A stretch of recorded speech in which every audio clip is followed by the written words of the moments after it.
तो हमारा रीनीट का पेपर जो अभी हुआ था उसका मैं लेके आ गया हूँ यहाँ पर केमिस्ट्री का एक रिव्यू। तो हम लोग देखेंगे कि अपना केमिस्ट्री में कैसा पेपर था, क्या था। तो देखे यहाँ पर मेरे पास जो है, मैं लेके आ जाता हूँ करंट स्लाइड पे।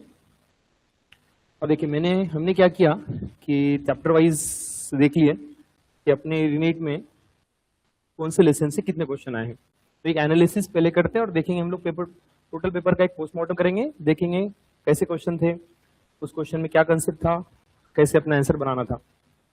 तो देखिए पहला जो अपना हम लोग ये देख लेते हैं कि पहले अपने को कौन से चैप्टर से कितने क्वेश्चन आए हैं। सम बेसिक कंसेप्ट ऑब्वियसली इसके 2 क्वेश्चन अपने पास है। स्ट्रक्चर ऑफ एटम एक ही क्वेश्चन किया, क्लासिफिकेशन पीरियड टेबल हो, केमिकल बॉन्डिंग हो, है ना, इनके 2-3 पार्ट ही मिलाकर एक लेसन एक यूनिट बन जाता है अपना। थर्मोडायनेमिक एज यूजुअल इंपॉर्टेंट है। इक्विलिब्रियम इस बार नहीं किया बट एक्चुअली इक्विलिब्रियम बहुत इंपॉर्टेंट होता है, हमें पता है। रेडॉक्स का भी क्वेश्चन ऐड कर दिया।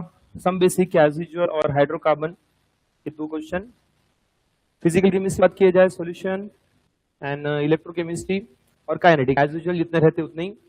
पी ब्लॉक में कोई क्वेश्चन नहीं किया बोल सकते हैं, अदरवाइज केमिकल बॉन्डिंग से रिलेट कर सकते हैं कि पी ब्लॉक में कुछ क्वेश्चन है।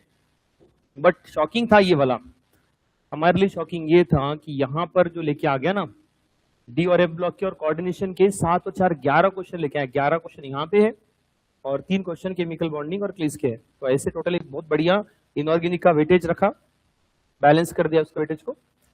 हेलो अल्केन में ज्यादा कुछ पूछा नहीं, अल्कोहल फिनॉल ईथर को बोरान निग्लेक्ट कर दिया। अल्डिहाइड कीटोन एज यूजुअल बहुत इंपॉर्टेंट होता है। और बायोमोलिक्यूल्स इस बार 3 पूछ लिया क्वेश्चन, और प्रैक्टिकल केमिस्ट्री की वजह से ज्यादा क्वेश्चन क्या है नहीं डायरेक्टली। तो चलो चलते देखते हैं क्वेश्चन वाइज कि हम लोग अपने कैसे इसके क्वेश्चन थे और क्या हमें करना चाहिए था। तो ये है अपने पास, देखो क्वेश्चन नंबर पहला। मैं जो है यहाँ पर कोड 50 को डिस्कस कर रहा हूँ, कोड 50 का सीरियल वाइज चल रहा हूँ।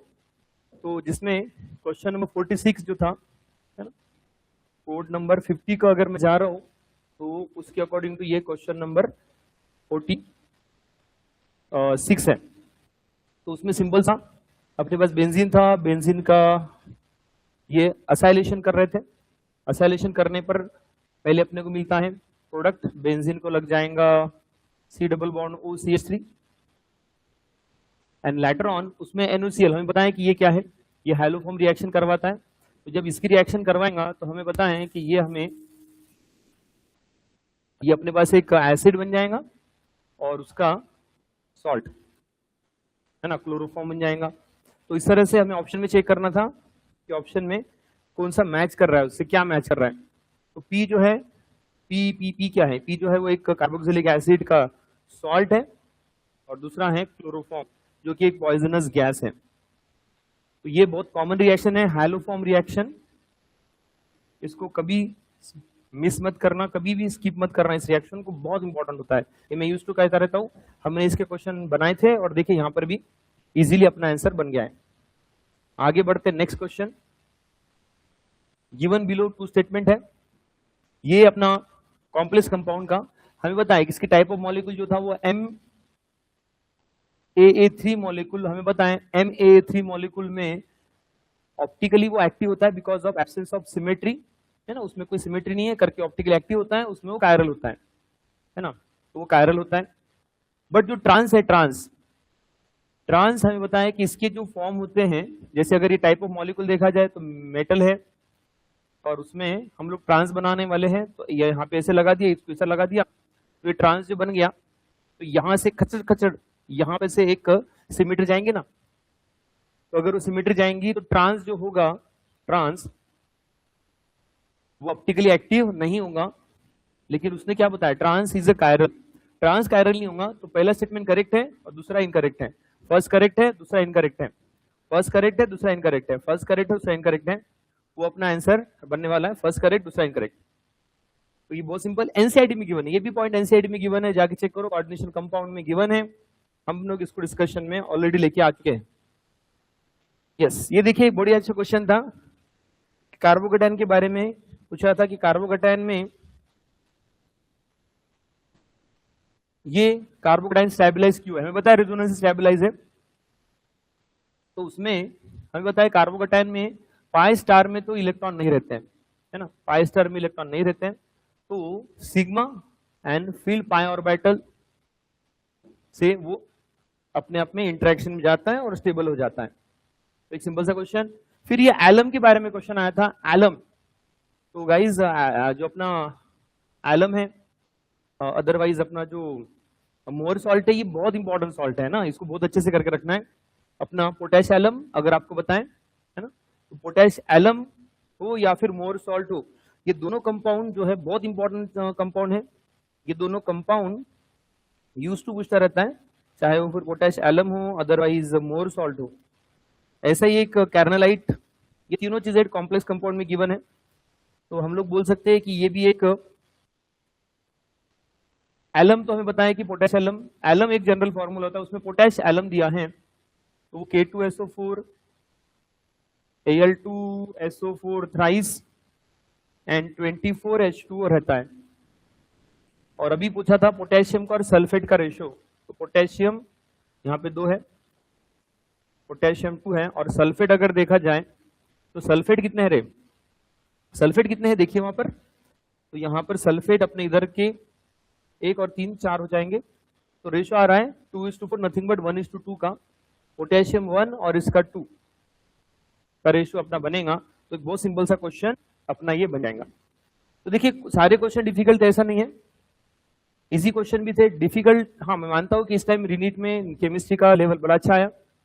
हमारे पॉइंट ऑफ व्यू से हमको तो इजी लगते हैं क्वेश्चन। देखो as a teacher point of view हम लोग जो पढ़ाते हैं, तो हम लोग नीट के क्वेश्चन पढ़ा रहे हैं, फिर एडवांस पढ़ा रहे हैं, जेई पढ़ा रहे हैं, तो हमको ये क्वेश्चन की ज्यादा डिफिकल्टी नहीं लगती है। लेकिन मैं एज अ स्टूडेंट सोचता हूँ कि जब मैं उस जगह पे अगर स्टूडेंट जैसा हूँ, तो मैं बायो के क्वेश्चन सॉल्व करके आ रहा हूँ, फिर मुझे केमिस्ट्री में इतने लंबे चौड़े क्वेश्चन आ रहे हैं, और फिर मुझे फिजिक्स की तरफ भी जाना है, तो कहीं ना कहीं मेरी मेंटेलिटी फिर मुझे जवाब देती है ना। तो वो प्रॉब्लम आपके साथ हुआ होगा, और उसमें भी हम लोग देख के आए कि हम नीट में पेपर का लेवल जैसा था और सडनली रीनीट में उन्होंने इतना बढ़ा दिया, तो ये कहीं ना मुझे नहीं लगता है कि सही चीज हो रही है।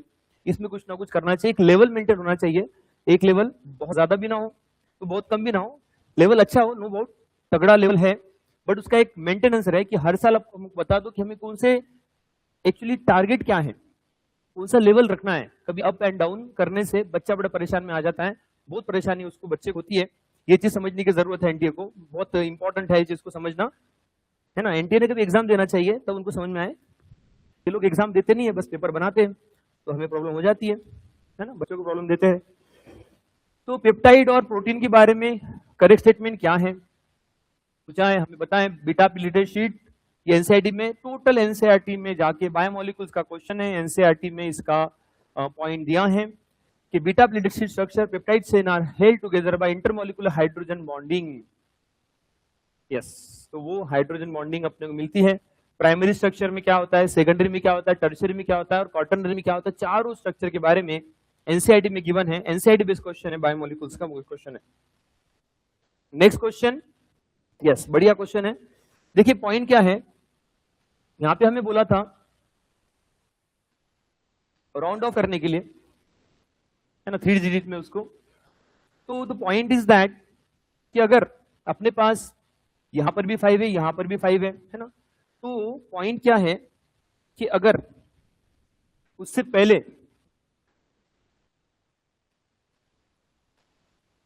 या अगर इससे पहले यहां पर अगर उससे पहले वाला जो नंबर है अगर वो इवन रहेगा, तो हमें वो नंबर को एज इट इज रख देना पड़ेगा। अगर ये नंबर इवन है ना, ये इवन नंबर है तो एज इट इज रखना पड़ेगा उसको। बट अगर उससे पहले का नंबर अगर ऑड है तो हमें एक नंबर बढ़ा देना पड़ेगा, है ना, एक नंबर बढ़ाना पड़ेगा। तो इस तरह से अपना जो है वो राउंड ऑफ बन जाएगा और वो चेंज हो जाएगा फिर वहां से। तो उसके रिस्पेक्ट में अपना आंसर जो बनेगा वो हमें चेक करना था, बस इतना इसमें हमें करना था, ठीक है। तो अपना जो आंसर क्वेश्चन बन रहा है उसके अकॉर्डिंग टू यहाँ पर ये 4 ही रहेगा, 17014, और इसमें 21.024, तो उसका आंसर ये चेन्नई बन जाएगा, 3rd बन जाएगा। आगे बढ़ेंगे, ये भी बहुत अच्छा क्वेश्चन था जहां पर सोल्युबिलिटी ऑर्डर के बारे में पूछा था और केस भी दिया था। देखिए टाइप ऑफ मॉलिक्यूल मैटर करता है, मैं आपको बताऊंगा इसको, आप लोग डायरेक्टली कैसे सॉल्व करेंगे, थोड़ा मैं समझा दो, बाद में डायरेक्टली भी समझाऊंगा कि हमारे स्टूडेंट ने इसको डायरेक्टली सॉल्व किया है। कैलकुलेशन करने की नीड, कैलकुलेशन करके कंसेप्ट मतलब एकदम आंसर क्लियर हो जाता है कि क्या था, बट अगर आप थोड़ा लॉजिकली जाए तो भी इसका आंसर हम लोग इजीली फाइंड कर सकते हैं। टाइप ऑफ मॉलिक्यूल, ये AB टाइप ऑफ मॉलिक्यूल था, ये डिसोसिएट होगा, AB2 बनेगा, और आपको इसका डिसोसिएशन पता होना चाहिए कि Hg2 पॉजिटिव 2Cl नेगेटिव, तो ये भी AB2 टाइप मॉलिक्यूल ही है। ठीक है, तो सबका हमें KSP से S निकालना था, सबका KSP निकालना था, KSP से KSP गिवन है, उससे S के ऊपर कंपेयर करना है, और जिसका S निकलेगा सबसे मोर सोल्युबिलिटी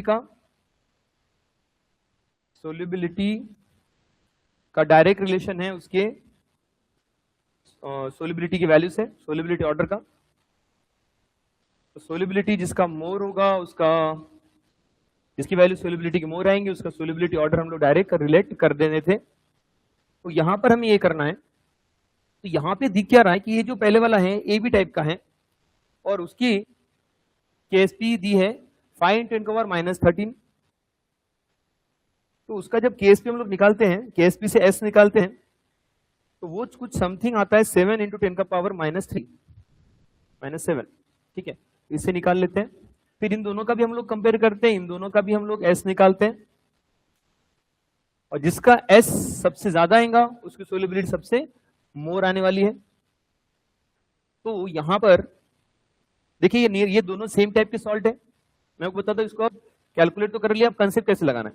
ये दोनों सेम टाइप के सॉल्ट है, किसका KSP मोर है, जिसका KSP मोर, इफ दोनों सेम टाइप के सॉल्ट है तो जिसका KSP मोर उसकी सोल्युबिलिटी मोर, इसकी KSP मोर तो इसकी सोल्युबिलिटी भी मोर हो जाएंगी एज कंपेयर टू दिस। अब इन दोनों में कंपेयर करेंगे तो आप कैलकुलेट करेंगे और फिर हम लोग कंपेयर कर सकते हैं। दूसरा ये है कि दोनों का अगर KSP near about same same है तो आप टाइप ऑफ मॉलिक्यूल जो जितना ज्यादा होगा डिसोसिएट करके AB, AB2, AB3, AB4, तो जो जितना ज्यादा होता है AB, AB2, AB4 जिसका डिसोसिएशन ज्यादा होता है उसकी सोल्युबिलिटी मोर होती है, यानी AB2 की सोल्युबिलिटी AB से मोर हो जाएंगी अगर दोनों का KSP नियर अबाउट सेम है। तो जिंक हाइड्रोक्साइड सबसे आगे चल रहा है ना, और फिर हम लोग इनको कंपेयर करेंगे, इनमें कैलकुलेट करके है हम लोग बना देंगे इसका आंसर। तो इसका आंसर अपना 4 आ जाता है। KSP वाला अच्छा क्वेश्चन। इलेक्ट्रॉन गेन एंथैल्पी, ये पता नहीं क्यों इतना इसको इंपॉर्टेंट देते हैं और बहुत साल हर साल बार बार ये क्वेश्चन करते रहते हैं। इलेक्ट्रॉन गेन एंथैल्पी देखिए इतने क्वेश्चन है, चाहे नीट हो चाहे जेई हो, पीवाईक्यू में आपको मिल ही जाएगा, नीट में मिल जाएगा, जेई मिल जाएगा, और नीट में तो अपने को ये मिल ही जाएगा।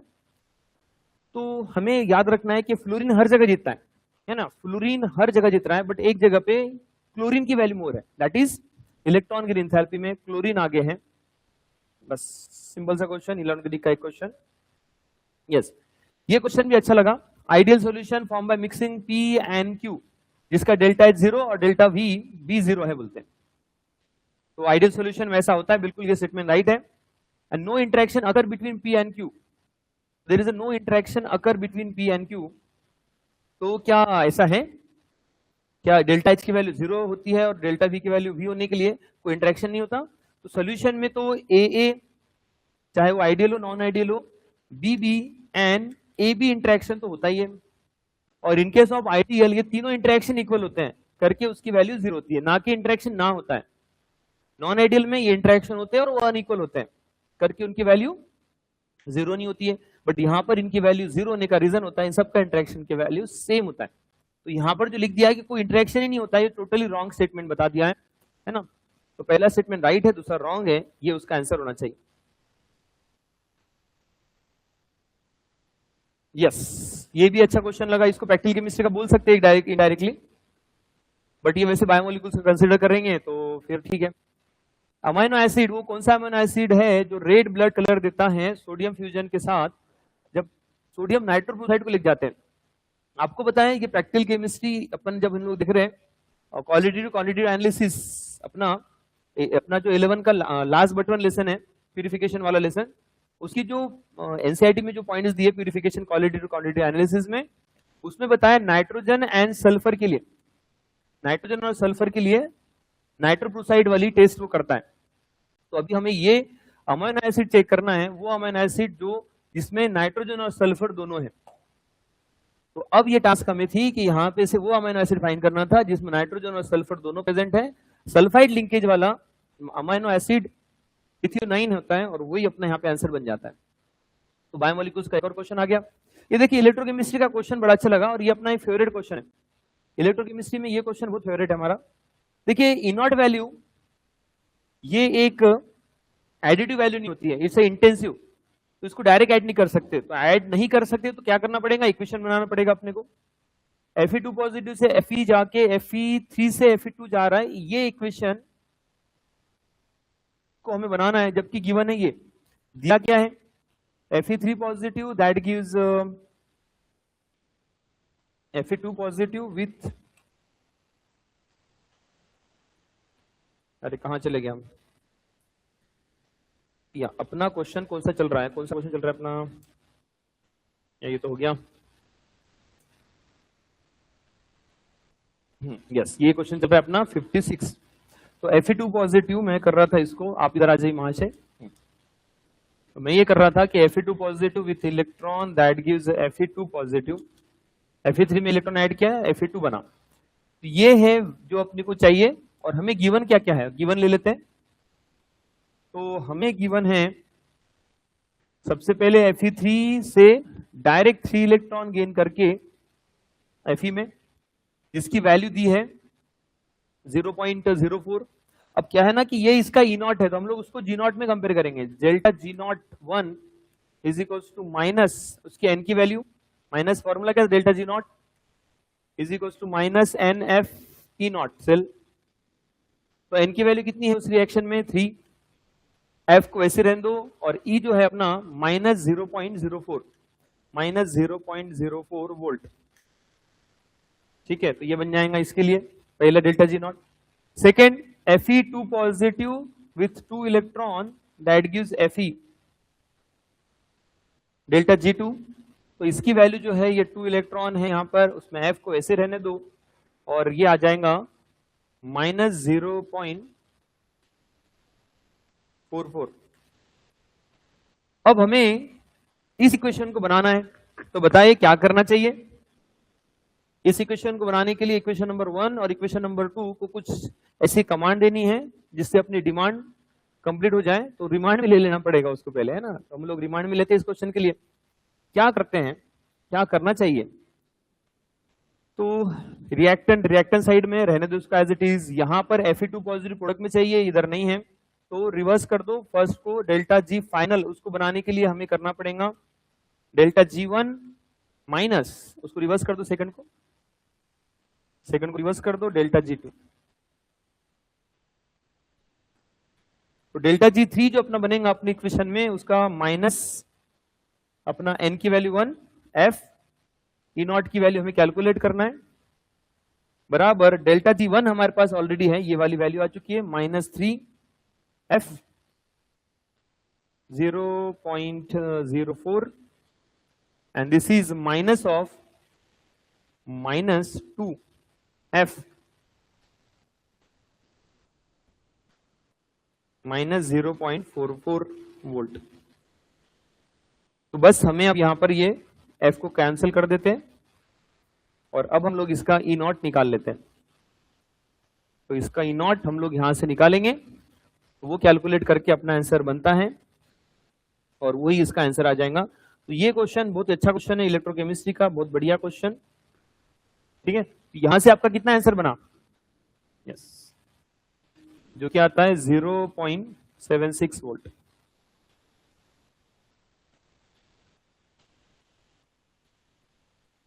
यस, ये क्वेश्चन देखो एक टाइट्रेशन वाला क्वेश्चन बोल सकते हैं इसको, सॉल्यूशन में का बोल सकते हैं, है ना। Titration acidic medium 10 ml of 0.25 molar oxalic acid titrated with KMnO4 solution. If the volume of KMnO4 solution required to reach the end point is 10 ml, the strength of KMnO4, क्या करना था टाइट्रेशन के लिए, N1V1 is equals to N2V2। पहले इसको बोल दो oxalic acid, दूसरे इसको बोल दो KMnO4। तो ऑक्सैलिक एसिड में क्या क्या दिया है, ऑक्सैलिक एसिड का अपने पास वॉल्यूम है 10, मोलैरिटी है 0.25, और उसका एन फैक्टर, ऑक्सैलिक एसिड का एन फैक्टर 2 होता है। वेयर एज KMnO4 का अपने को फाइंड करना है strength, nothing but normality, into उसका वॉल्यूम, नथिंग बट 10। तो यहां पर अपने को इसका नॉर्मेलिटी मिल जाएगा, है ना, ये 10-10, इसका भी 10 ml, इसका भी 10 ml, 10-10 गेट कैंसिल, यहां से नॉर्मेलिटी मिल जाएंगी। और KMnO4 का एन फैक्टर 5 होता है, तो हमें बताएं कि molarity is equal to normality by 5 N factor. तो पहले आपको इसकी नॉर्मेलिटी फाइंड करनी है और फिर उसकी मोलैरिटी हम लोग फाइंड कर लेंगे। तो ये एक अच्छा क्वेश्चन हमारे पास डायरेक्ट बन रहा है। यस, तो एक बढ़िया क्वेश्चन, सिंपल सा क्वेश्चन, टाइट्रेशन वाला क्वेश्चन। या तो अपना जो क्वेश्चन है टाइट्रेशन वाला ये क्वेश्चन था।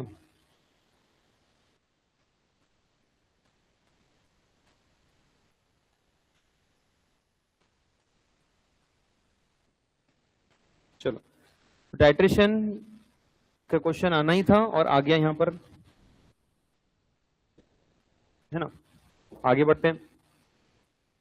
According to CFT the correct order of ligand with respect to their decreasing order of field strength।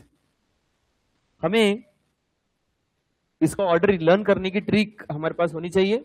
आपने इसको लर्न किया होगा ट्रिक से, है ना। इतना बुरा था कालू, इतना बुरा था कालू, शामू फालतू ही, ऑक्स पानी में था, ओटामीन NADTA नौसेना को ज्वाइन किए। तो कार्बोनिल सबसे स्ट्रॉन्ग लिगैंड और ये सबसे वीक लिगैंड। इतना बुरा था कालू, शामू फालतू ही, ऑक्स पानी में था, उड़ता अमीन एंदीपू नौसेना को ज्वाइन किए। तो ये उसका ऑर्डर ट्रिक याद कर लेना, ठीक है। आपने जो भी ट्रिक से बनाया होगा उसको याद कर लेना, बहुत इंपॉर्टेंट है। 27 में भी ऐसे क्वेश्चन आएंगे आपको, है ना, काम में आएगा आपको ये। Next, 2 ideal solution undergoes free expansion from 10 liter to 100 ml liter at 300। the value of delta S system and delta surrounding निकालना है, सिस्टम निकालना है, सराउंडिंग निकालना है। तो डेल्टा एस सिस्टम, जबकि दो डिफरेंट वॉल्यूम गिवन है हमारे पास। डेल्टा एस सिस्टम का फॉर्मूला था, सिंपल सिस्टम का formula NR V2 by V1। तो यहां से डेल्टा एस सिस्टम बन जाएगा। V2 गिवन है, V1 गिवन है, डेल्टा एस सिस्टम हमारे यहां से बनता है। बट सराउंडिंग फ्री एक्सपांशन बोला है, फ्री एक्सपांशन बोला है, तो जो सराउंडिंग की तरफ जा रहा है सराउंडिंग, तो उसकी वैल्यू तो 0 हो रही है। फ्री एक्सपांशन सराउंडिंग की वैल्यू 0, ऐसे 2 ऑप्शन। और यहां पर ये सराउंडिंग का 0, ये भी नहीं बनेगा। अब रहा क्या, सराउंडिंग 0 एक ही ऑप्शन में है, वही अपना आंसर, खत्म। तो no need for any calculation, भैया फिजिकल है, कंसेप्ट है, नीड नहीं ऑलवेज कैलकुलेशन हो, कंसेप्ट से भी आंसर बन जाते हैं, कोई नीड नहीं इसमें कैलकुलेशन की। यस, हाँ, हालांकि ये क्वेश्चन अच्छा था, जीरो ऑर्डर रिएक्शन है ना, जीरो ऑर्डर रिएक्शन है। जीरो ऑर्डर रिएक्शन अपने को पता है कि अपना जो इंटीग्रेटेड रेट लॉ है वो आता है K is equal to A0 minus AT by T। But यहां पर ना ये 2 एक रिएक्टेंट दी है, उससे थोड़ा सा चेंज होने वाला है कि अपने पास minus DA bye DT।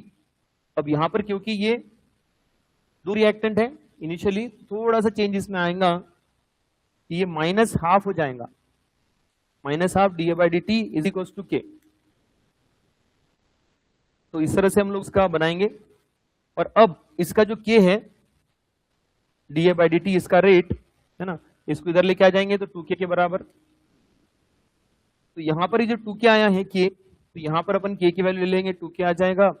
Initial concentration 2 दिया है, A0, जबकि उसका then the time taken for complete 75%, है ना, 75% कंप्लीट हो गया। तो 80 क्या होता है, A0 initial concentration, 80 remaining concentration, तो रिमेनिंग कंसंट्रेशन 25% ऑफ 2 का 25%, और बाय उसके लिए लगने वाला टाइम, तो बस हमें ये निकालना था टाइम। तो 25% ऑफ 2 है ना, वो लेना है और इसको सॉल्व कर लेना है A0 को। तो के को सॉल्व, के अपने पास, के की वैल्यू अपने पास गिवन है, के भी गिवन है। तो यहां पर ये जो रिमेनिंग है 0.025 इंटू 2, और ये जो के है, के की वैल्यू अपने पास थी 1। तो डायरेक्ट अपने को टाइम मिल जाएगा, कितना लगने वाला है उसको, time taken for this reaction to complete 70%, 75%, या तो इसका आंसर 0.75 मिनट आता है। Zero order reaction, first order reaction दोनों इंपॉर्टेंट होते हैं, बड़ी इंपॉर्टेंट रिएक्शन है, और जीरो ऑर्डर पे क्वेश्चन कर लिया है।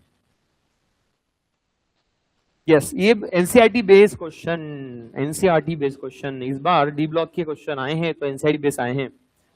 Generally 3D transition element have high melting point, so this is correct statement.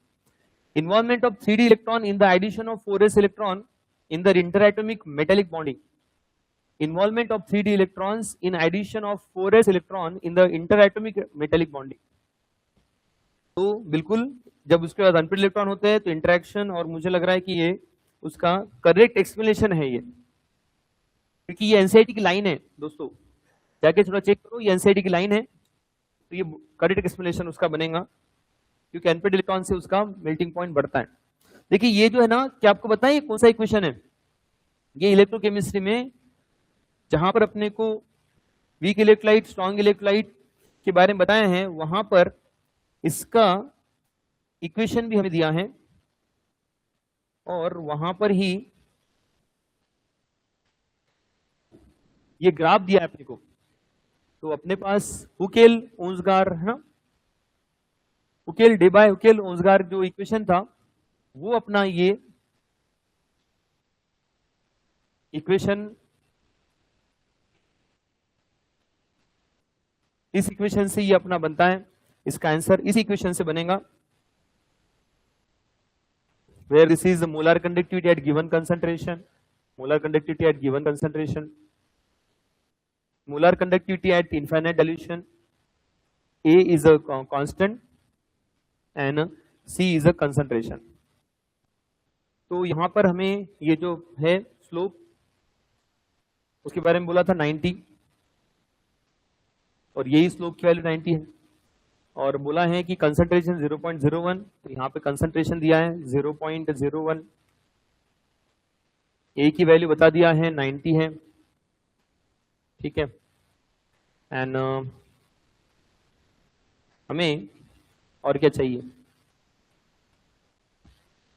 The value for molar conductivity is 145, तो molar conductivity eight given concentration 145 है, ठीक है।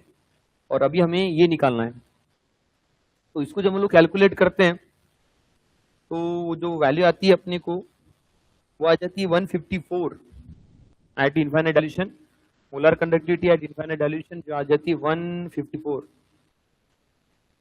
बट कहानी में भी ट्विस्ट ये है कि 154 अपना आंसर नहीं है, 154 तो दोनों की वैल्यू है, उसमें से 74 एक एक्स का है, कटायन का है, तो रिमेनिंग है ना 154 तो दोनों का है, उसमें से 74 कटायन का है, और रिमेनिंग जो अपना रहेगा वो अनायन का रहेगा।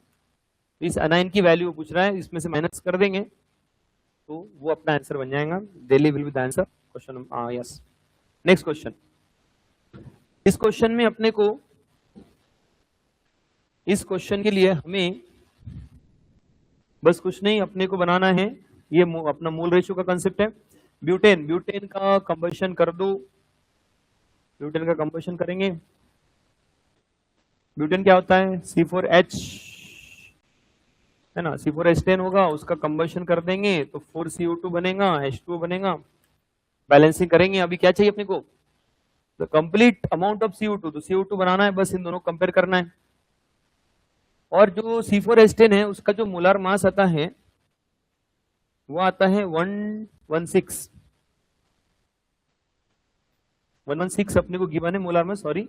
और अपने पास जो ब्यूटेन है, ब्यूटेन उसका मोलर मास आता है 58, यानी उसके हो जाते 2 मोल, उसके 2 मोल से अपने पास क्या था रिलेशन 1:4, 2 से बनेंगे 8 मोल, और अपने को चाहिए था उसका अमाउंट, तो इसको मोल से निकालना है। Weight of CO2 nothing but 44 into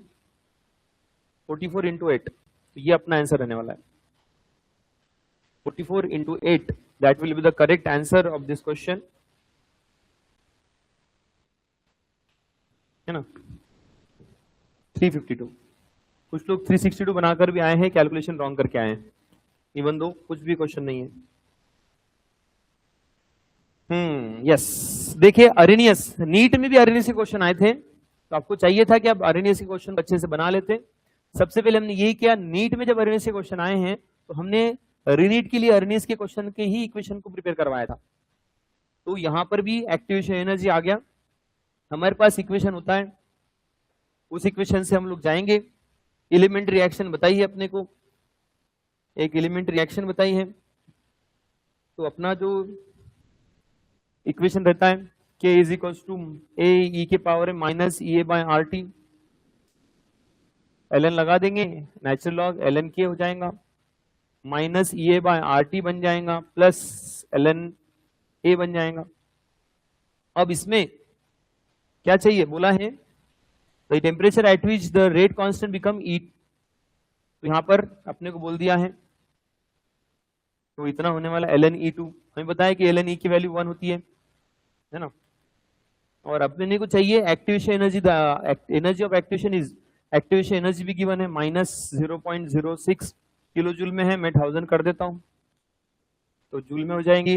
temperature है तो आर की वैल्यू ले लेते हैं 0.8, and the temperature at which, temperature निकालना है टी वैसे रहने दो, प्लस ln जो है ना, यहां पर जो स्लोप है वहां से अपना लेना पड़ेगा अपने को, या ये जो स्लोप आता है ये ln a के वैल्यू आती है, तो वो आती है अपनी कितनी दी है वहां पर 6। तो हमें ये टेम्परेचर कैलकुलेट करना था, है ना। यहां पर इसका वैल्यू अपने को निकाल लेना है जो कि 2 आ जाएगा, ln a की वैल्यू 6 मिली है, टेम्परेचर कैलकुलेट करना था, कैलकुलेशन करना था, यहां से कैलकुलेट करके हम लोग इसको सॉल्व कर रहे थे वाले थे, ये अपना आंसर बनता है नियर अबाउट 200। यस, तो ये एक अरेनियस का क्वेश्चन है, अरेनियस इक्वेशन बहुत इंपॉर्टेंट है, अरेनियस का स्लोप हो जाए, अरेनियस का कैलकुलेशन एक्टिवेशन एनर्जी हो जाए, अरेनियस का सिंपलेस्ट फॉर्म हो जाए, सारे इंपॉर्टेंट है दोस्तों, ये बहुत अच्छे से करके रखो, बहुत अच्छे से करके रखो, very important. Heating NaCl with concentrated H2SO4 and MnO to result in the oxidation of Mn। देखिए Mn का, Mn जो है ना वो MnO2, Mn का +2 ऑक्सीडेशन नंबर स्टेबल है, वो ऑक्सीडेशन में नहीं जाता है कभी, इसके साथ रिडक्शन में जाएगा। Heating NaI with concentrated H2SO4 and MnO to result in reduction of Mn। Yes, Mn का रिडक्शन होगा, तो पहला तो रॉन्ग है, दूसरा राइट है, ऐसा ही चलेगा। बोला था among the following species spin only magnetic moment, spin only magnetic moment